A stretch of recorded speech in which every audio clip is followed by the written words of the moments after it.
Steve, we know who's playing in the Super Bowl. It is the Seattle Seahawks and the New England Patriots. We also know who gets the football on a regular basis. It's Jaxon Smith-Njigba. My number one question to you is, I know he's getting the ball. You know he's getting the ball. Everyone in the building knows he's getting the ball. How does he continue to do this in the postseason after almost 1,800 yards in the regular season?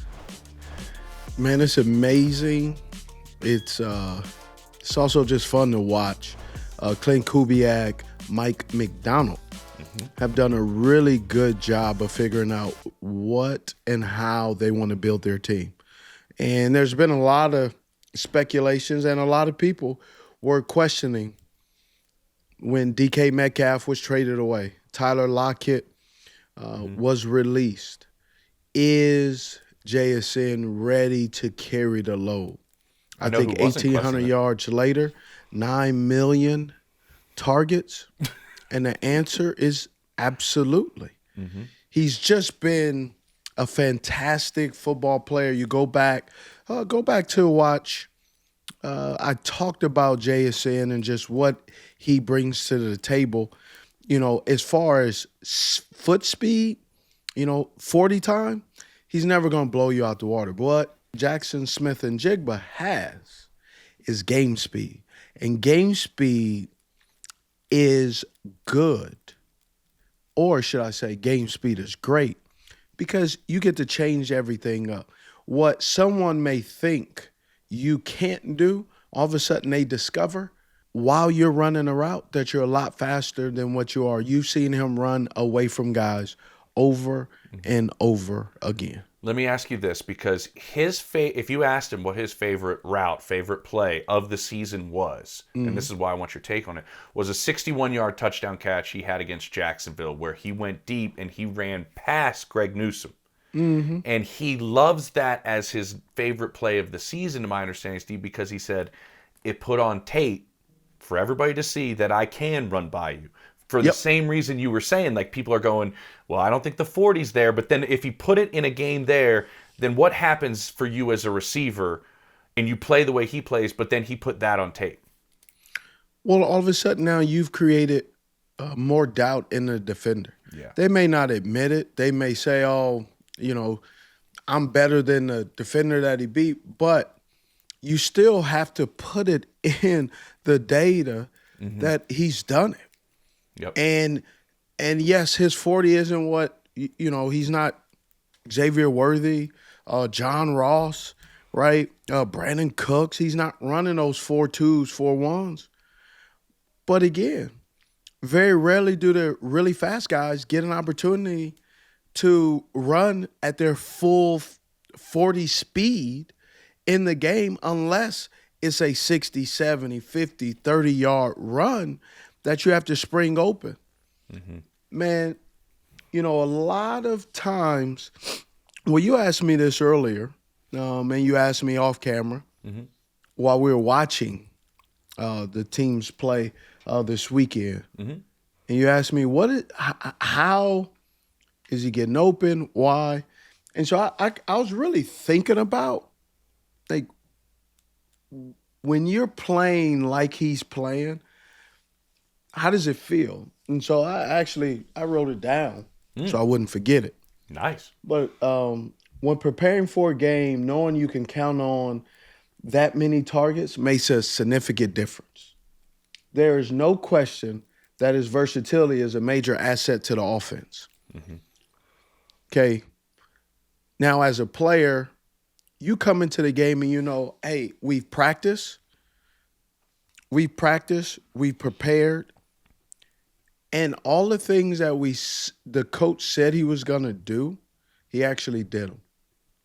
So now I start to buy in, and whatever the coach is telling me, I don't think about it or second guess it, because I know he's going to hold his end of the bargain, right? And how you know this is true, Rashid Shaheed is a excellent and going to be a well sought out free agent. Certainly. However, he's the third option behind Cooper Kupp, and JSN. And that just shows you how versatile JSN is, how much of a problem he is. If you run zone coverage like the Los Angeles Rams he sees did it this weekend, you open it up and you allowed yourself to get exposed. Zone coverage, man coverage, you had guys that didn't even play in the first half because they maybe had something going on. Then in the second half, you go out there and you put them out there because you're desperate. Man, JSN, just the way Clint Kubiak was able to line him up in multiple positions on the field really added a lot of stress onto the defense. And because of that, that's why some of the MAs, misassignments, were clearly shown on JSN touchdown. He's lined up in the backfield at times. They run a Texas angle. You got a play where he runs a curl, and I think this is excellent footwork. Right? He runs a curl route and opens up outside, comes back. You're not even supposed to run that route like that. Really? It's like a stop. Yeah, I mean, I'm not saying he's not supposed to run like that, but just the way he runs and his footwork to be able to cross it over, I think he got stuck. I'm not necessarily sure. It doesn't matter. But just bang. And just how he's able to stop on a dime. I just thought that was great footwork. I personally, you don't see many guys able to do that. So pointing this out shows how gifted his footwork is, and he's just cracking the surface, man. He's really comfortable. They put him in so many different formations. He got 10 passes for 153 yards, 1 touchdown off 12 targets. Man, that's pretty darn good. Yeah, should have had another touchdown too. He was wide open in the end. So and went up and got it. Yeah, he was just like, he just snatched that ball. Like, I know I'm out of bounds, and they just threw it in the crowd. Like, all right, Steve, let's look at a couple other plays, and I just want to hear like a different nuance, a different aspect of what JSN brings to the table when you take a look at these. Right. So I love on this play. He's extremely physical. Right at the top, he initiates the contact versus sitting back. So attacking, you always want that. Then he attacks. By attacking and engaging, that also allows him to get up to the linebacker without getting butchered, some people call it, or hit. And then it allows that little space to open for him. And Sam throws a ball, and JSN just makes a better catch. Camera guy gets taken out. Yeah. God, it's unreal. That's outstanding. Some people watching this, and drop your comments in the comment, subscribe, like. Some people say, "Oh, he's only able to do that because those sticky gloves." No, they don't have the gloves. May have helped him secure the catch, but it's his hands that are actually making the catch. Yeah. You mentioned the beginning part of this route, hands. I was going back. That was one of the biggest adjustments people were curious about when he got to the league. Stephen, you know this. There's not a lot of guys pressing you at Ohio State because of all the guys that can get downfield on you. How do you think he's been at the line of scrimmage? You think he's gotten he's gotten better. He's had to get better, especially when he was in Seattle when the veterans were there because he was primarily playing in the slot. Now, I know he injured his wrist. I think he broke his wrist or had some wrist surgery, and so he was out some time his rookie year. But prior to that, they said he was balling. He was doing an exceptional job. And because he played so well so quickly, that was why the decision was made to get rid of those two guys because they felt that they had their number one wide receiver. Yeah. Now, on this play, this is outstanding. I love the way he gets inside, release, attacks the football, goes up. Right, the Rams are playing zone coverage all game. I'm really not sure. Takes an outstanding hit, but he goes up with his hands, embraces the ball before he gets hit, so he doesn't. The ball is not dislodged from him, and he can feel that the big hit is coming by curl. Yeah, he felt like it looked like he was in control the whole time. You know what I mean by control? Like, I know what I'm doing. I'm going to catch this. I'm going to keep my body, my balance, my body control. Yes. There are times where if you're on the sideline going across the middle, you say, okay, I know where this guy is. So now I have to catch the ball in a spot that I'm comfortable with, and I can live with the consequences of the hit. Mm-hmm. Yeah, that's a great way to put it. It's a really good way to put it. It's outstanding.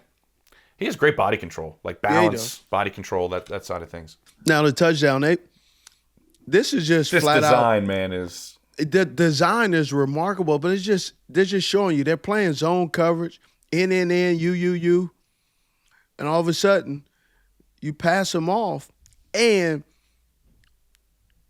it's a great job by Cooper Kupp of running that route to say, hey, I can get the football, which that sells everything. Mm-hmm. That's a great point.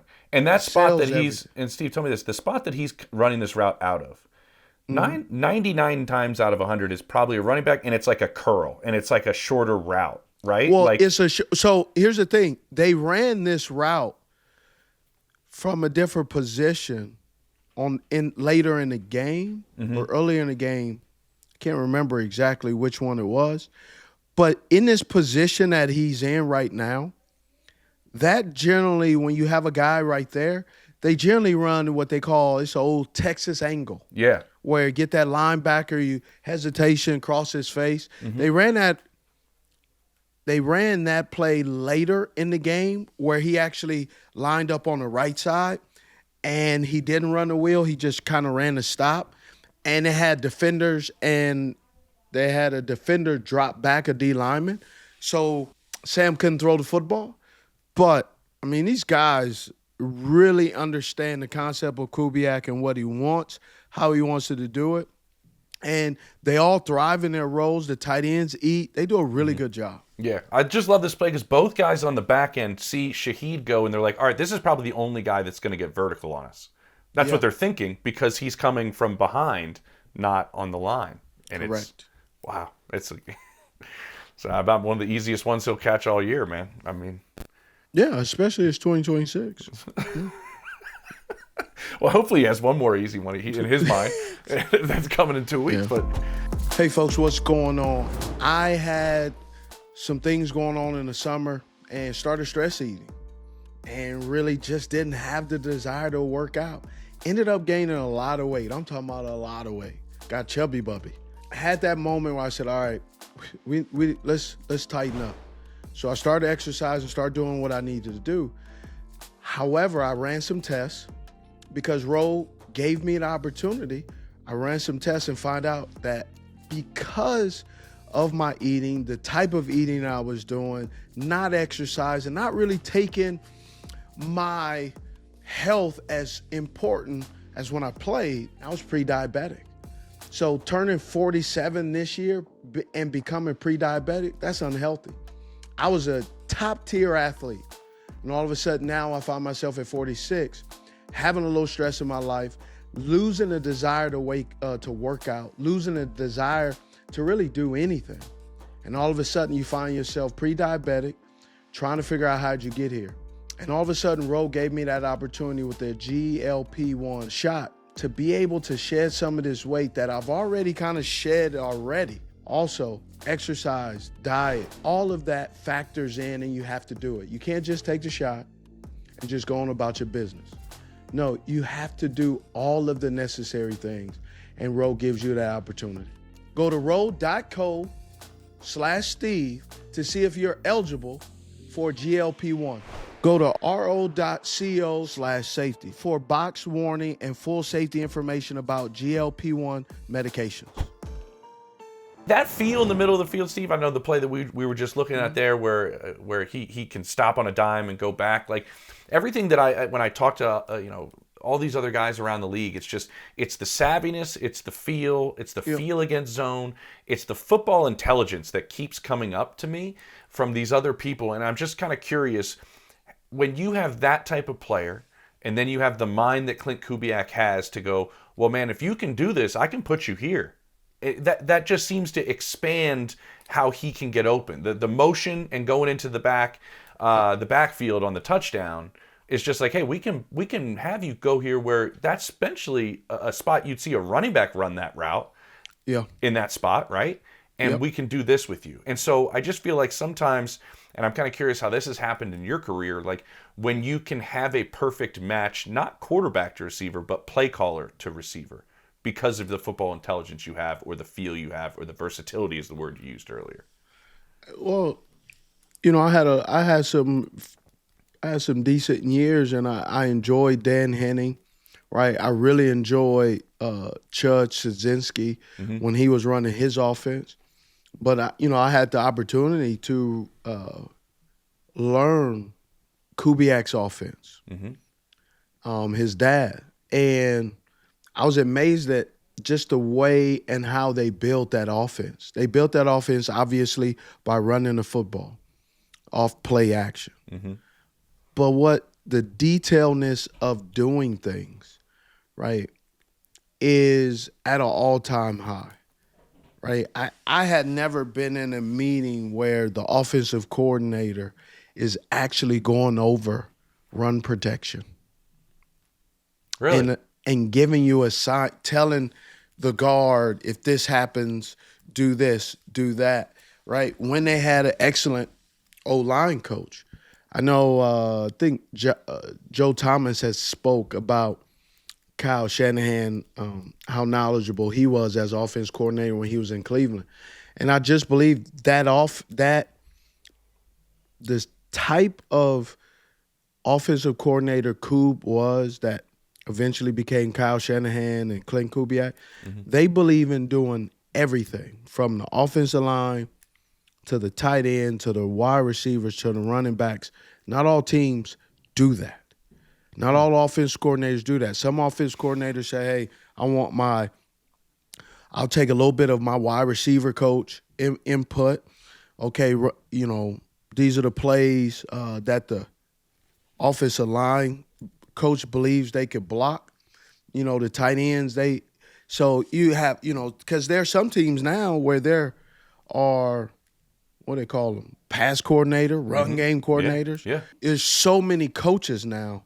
But yeah, with all these coaches, the thing with Kyle, Kubiak, Sean McVay, man, a lot of these guys from this tree, they don't allow anyone else to coach up the offense and install.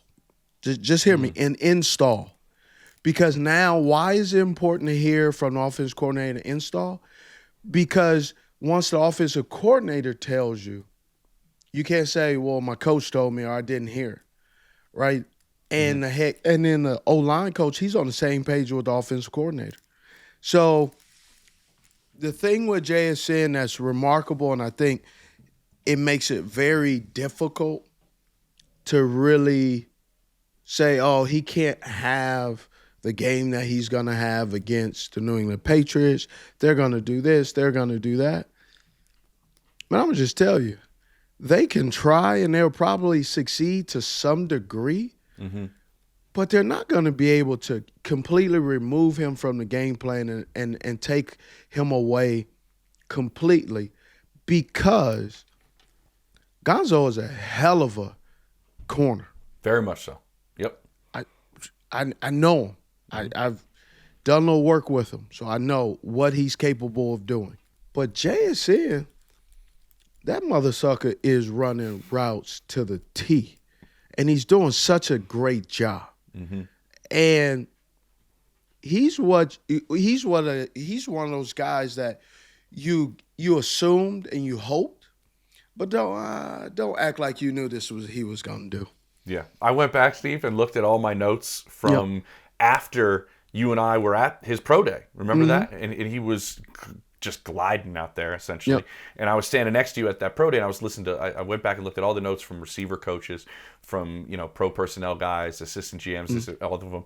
He doesn't wow you at all. That was over. He's not Chris Olave. He's not Garrett Wilson. That was all over my notes. He doesn't wow you in anything. Is he a good player? Yeah. Will he be a good player for a long time? Yeah. And hold on though. I agree. He's not Chris Olave. He's not this guy. He's not that guy. Yeah. Because he's JSN. He's his own man. He's his own man, yeah. And so you mentioned the attention he got, and obviously this is something that dates back to all those Bill Belichick years, right? It's like, you will not beat us with what you do best. I will put extra assets to what you do best, and then make somebody else beat. I mean, that's always what Bill did, to like almost an exaggerated focus. And I was talking to a receiver coach about this, and he's like, you can see at times where in the quick passing game, teams will drop the edge guy to try to take care of the just quick to slant. take out. Just the quick interior, then the cloud over top of them, all these different things. Yeah. How did you deal with all that extra attention? Because you still found ways to catch the football. He's still finding ways to catch football. Do you change what you're doing? Is it what you see? Is it how you go about how do you still find your way through all that extra attention? Because he's getting it. He got it from the Rams too. How you get it is, one, you got to be patient. You got to also understand and know that your time is coming. Mm-hmm. But then there'll be times where, hey, you're not going to get the football because they want to stop you. Mm-hmm. But it really all hinders on the offense coordinator or the play caller. What is he telling you on the sideline? What adjustments is he making at halftime? What in-game adjustments do they have to make immediately? Kubes was really good at that. We had a route.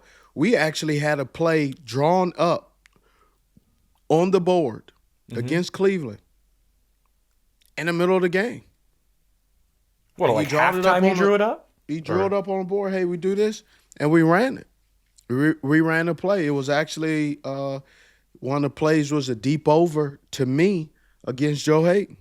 And we had drew it up because they were doing something totally different in the game, and we need an explosive play.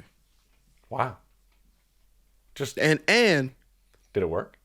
I haven't been. Oh yeah, it worked. He was throwing it to me. I haven't been.